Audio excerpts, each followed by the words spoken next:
하나님의 오늘 우리에게 주신 말씀은 마가복음 15장 1절에서 11절까지 말씀입니다. 마가복음 15장 1절에서 11절까지 말씀을 교독하도록 하겠습니다. 새벽에 대제사장들이 즉시 장로들과 서기관들 곧 온 공회와 더불어 의논하고 예수를 결박하여 끌고 가서 빌라도에게 넘겨주니 빌라도가 묻되 내가 유대인의 왕이냐? 예수께서 대답하여 이르시되 내 말이 옳도다 하시매 대제사장들이 여러 가지로 고발하는지라. 빌라도가 또 물어 이르되 아무 대답도 없느냐? 그들이 얼마나 많은 것으로 너를 고발하는가 보라 한데 예수께서 다시 아무 말씀으로 대답하지 아니하시니 빌라도가 놀랍게 여기더라. 명절이 되면 백성들이 요구하는 대로 제수 한 사람을 놓아주는 전례가 있더니 밀란을 꾸미고 그 밀란 중에 살인하고 체포된 자 중에 바라바라 하는 자가 있는지라. 무리가 나아가서 전례대로 하여 주기를 요구한대 빌라도가 대답하여 이르되 너희는 내가 유대인의 왕을 너희에게 놓아 주기를 원하느냐 하니 이는 그가 대제사장들이 시기로 예수를 넘겨준 줄 알미러라. 함께 읽겠습니다. 그러나 대제사장들이 무리를 충동하여 도리어 바라바를 놓아달라 하게 하니. 아멘. 네, 저는 오늘 이 시간에 내 말이 옳도다, 내 말이 옳도다라는 제목으로 말씀을 나누겠습니다. 오늘의 본문의 내용은요, 이제 예수님께서 유대인의 법정에서 재판이 끝나고 로마 당국 빌라도에게 넘겨지는 내용입니다. 로마의 지배를 받고 있는 유대 사회는요, 그 나름의 자치권을 인정받았습니다. 그래서 70여 명으로 구성된 사내들인 공회라고 하는 곳에서 모든 입법과 행정, 사법적 결정, 집행을 전부 담당했습니다.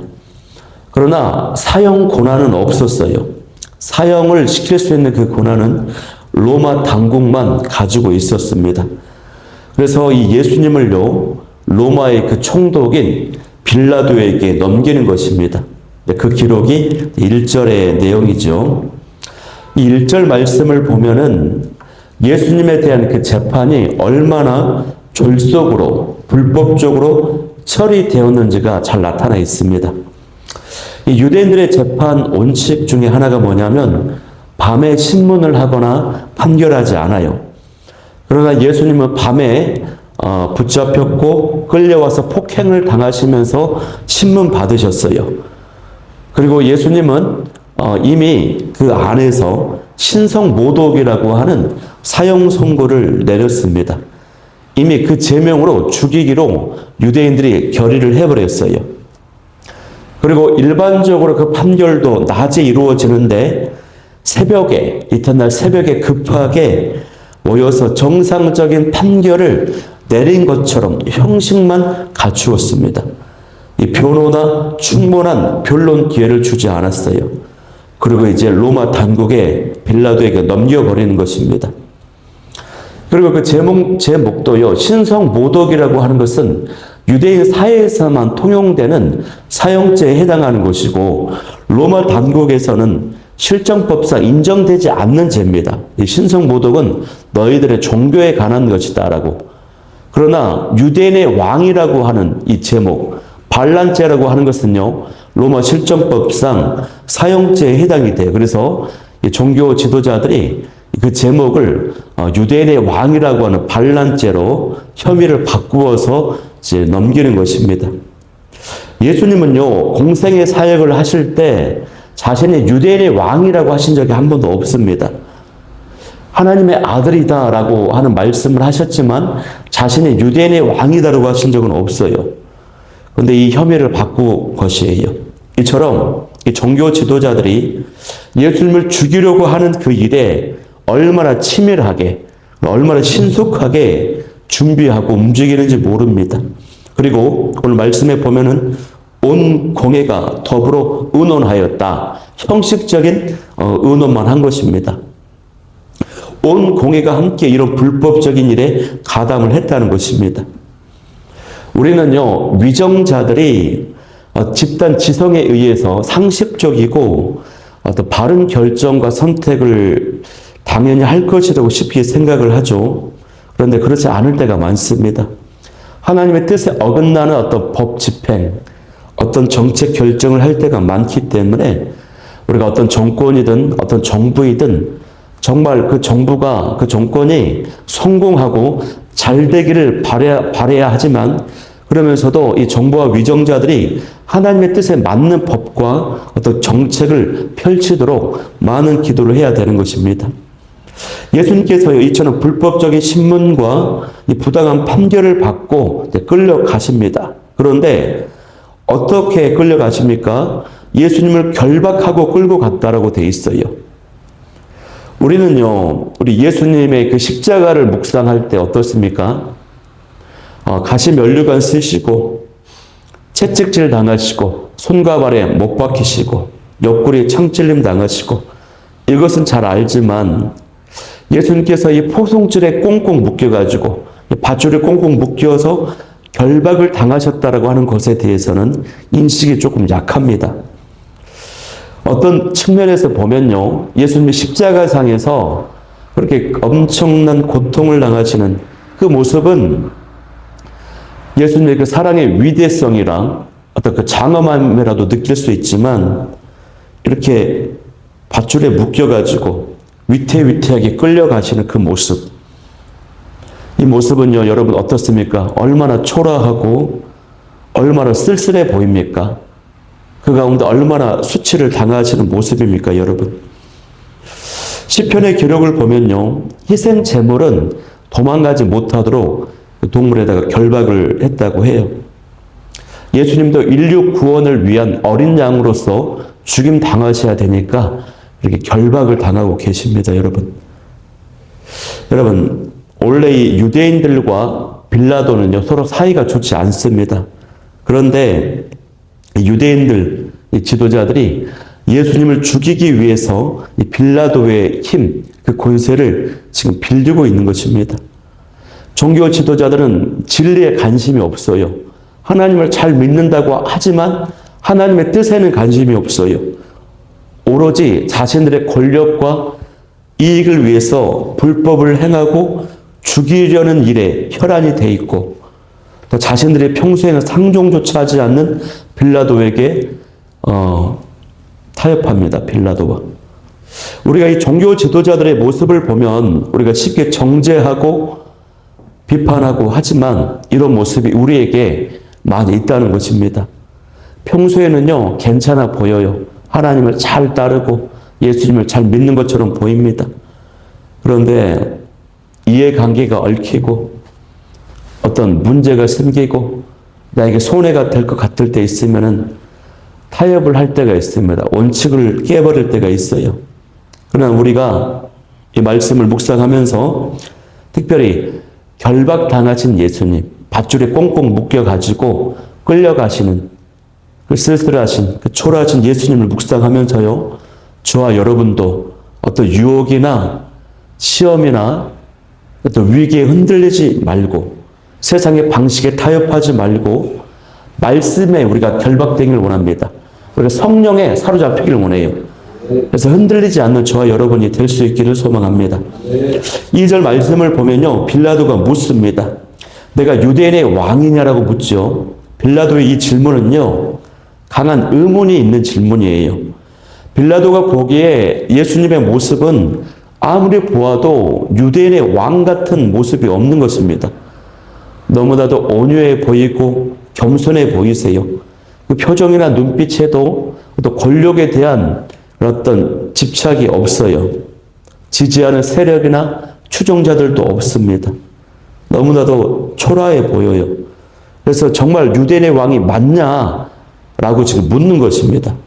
그런데요, 예수님이요, 뭐라고 답변합니까? 우리 2절 말씀 한번 읽어볼까요? 시작. 빌라도가 묻되 내가 유대인의 왕이냐? 예수께서 대답하여 이르시되 내 말이 옳도다 하시매.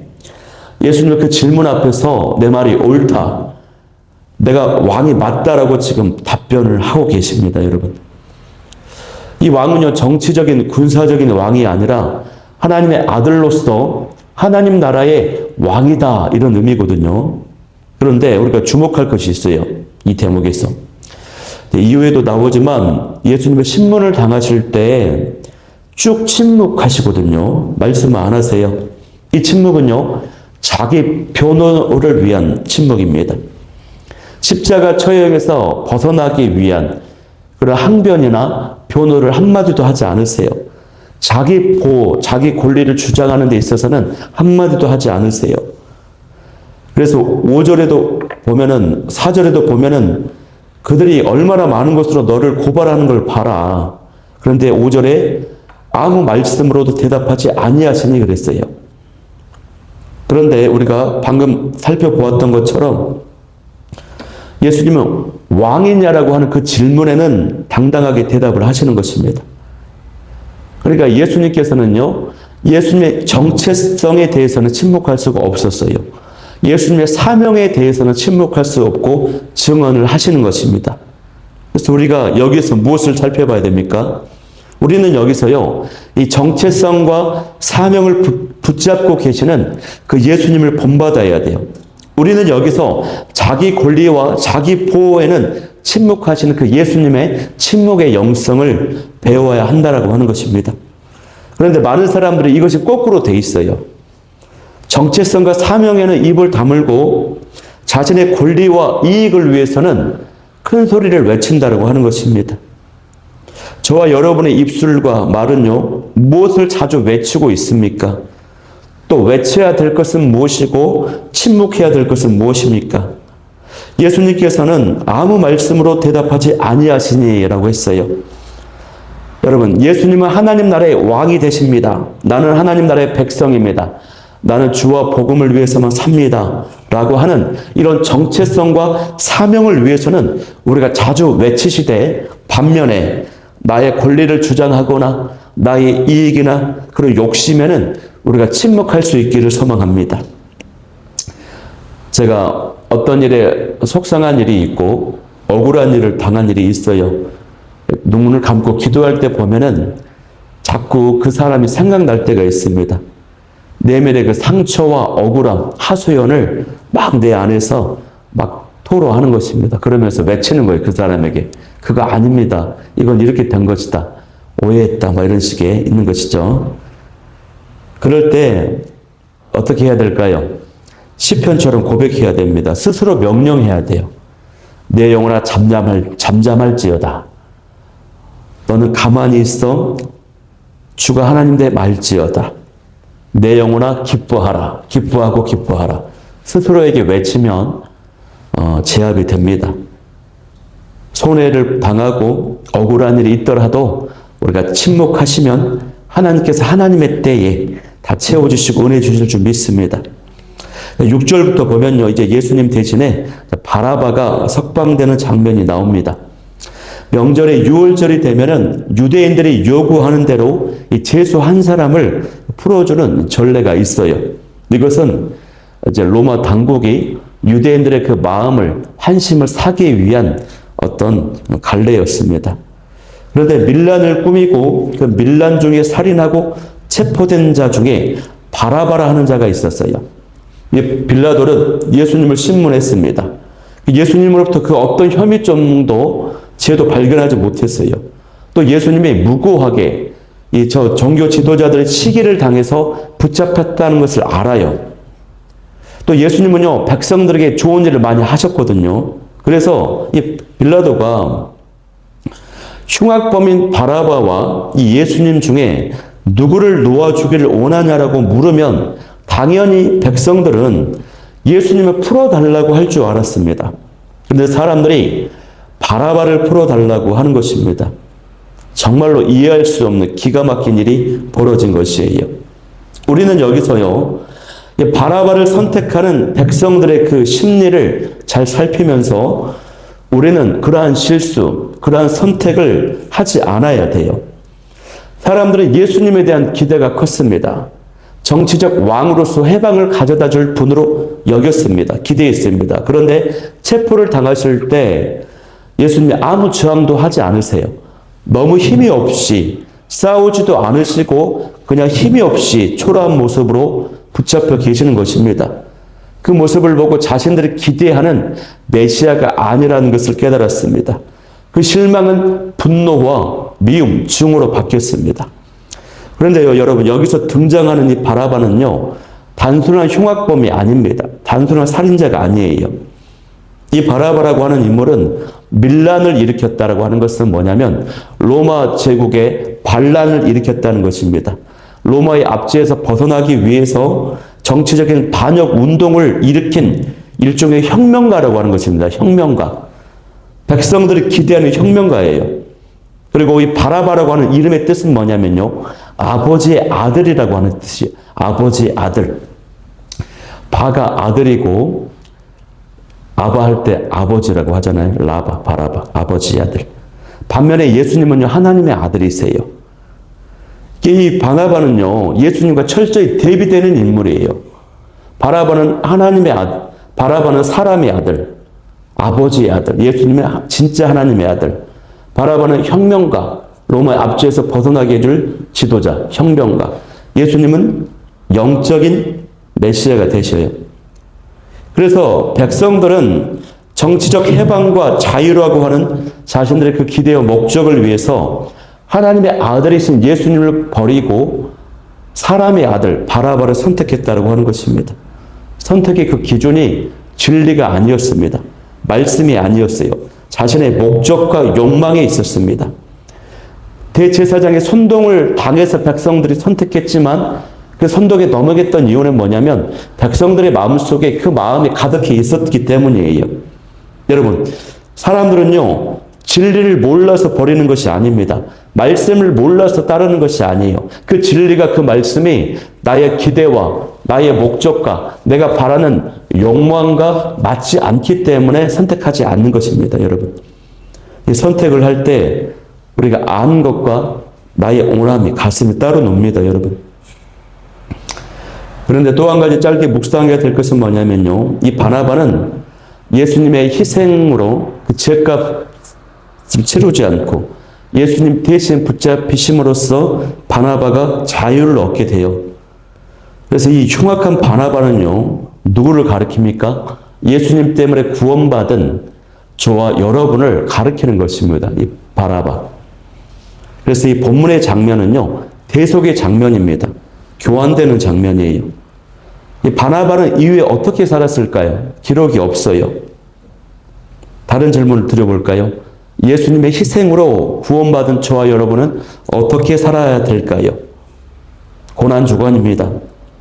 그래서 이렇게 기도할 때 주여, 예수님의 고난으로 구원받은 내가 구원받은 자답게 그렇게 살 수 있게 해달라고 기도하는, 오늘 하루가 되게 해달라고 기도하는 저와 여러분이 될 수 있기를 소망합니다.